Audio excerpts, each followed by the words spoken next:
मकर संक्रांति हिंदुओं का पवित्र पर्व। मकर संक्रांति को ज्योतिष और धार्मिक मान्यताओं में बड़ा ही महत्व दिया गया है। कहते हैं इस दिन स्वर्ग के दरवाजे खुलते हैं और देवताओं का दिन आरंभ होता है। दरअसल ऐसी मान्यता है कि धरती लोक का एक साल, देवलोक का एक दिन होता है। जब सूर्य उत्तरायण होते हैं तो दिन आरंभ होता है और जब सूर्य दक्षिणायन होते हैं तब रात। इसलिए मकर संक्रांति के दिन जब सूर्य उत्तरायण होते हैं तो धरती लोक पर देवताओं की आराधना की जाती है और उनसे सुख समृद्धि की कामना की जाती है।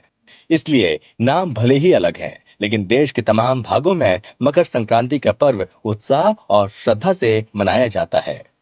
उत्तर भारत में इस पर्व को मकर संक्रांति या खिचड़ी संक्रांति, पंजाब में लोहड़ी, गुजरात में उत्तरायण, तमिलनाडु में पोंगल, जबकि कर्नाटक, केरल तथा आंध्र प्रदेश में से केवल संक्रांति कहते हैं।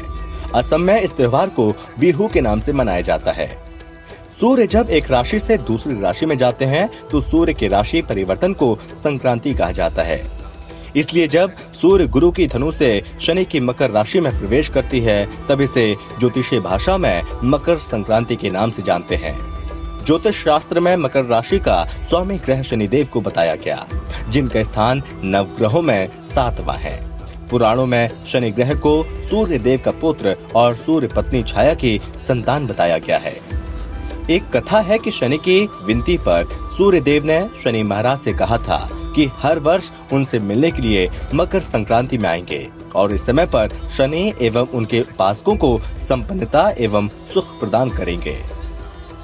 मान्यता है कि मकर संक्रांति से खरमास, जिसे अशुभ मुहूर्त कहा जाता है, उसका समापन होता है और शुभ मुहूर्त आरंभ होता है।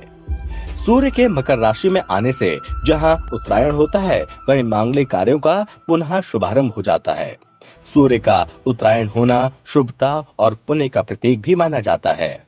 सांकेतिक रूप से ये भी कह सकते हैं कि मकर संक्रांति से दिन की अवधि बढ़ने से जीवन अंधकार से प्रकाश की ओर गतिशील होता है।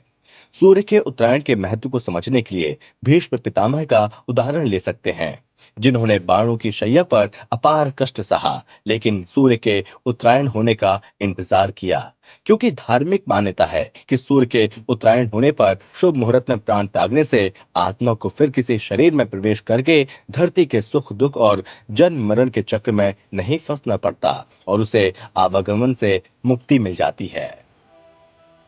हिंदू धर्म में दान का भी विशेष महत्व है। आखिर मकर संक्रांति पर दान क्यों किया जाता है, हम आपको वो भी बताते हैं। धार्मिक मान्यता कहती है मकर संक्रांति पर सूर्य की आराधना एवं सूर्य एवं शनि से संबंधित वस्तुओं का दान व्यक्ति की नकारात्मक ऊर्जा को नष्ट करता है। दान का अर्थ ही होता है शरीर की नकारात्मक ऊर्जा को दान योग्य वस्तु के द्वारा शरीर से बाहर निकालना। दान में आप गुड़, तिल, खिचड़ी, उड़द की दाल, नमक, तेल, कंबल, गर्म वस्त्र, जूते इत्यादि दे सकते हैं।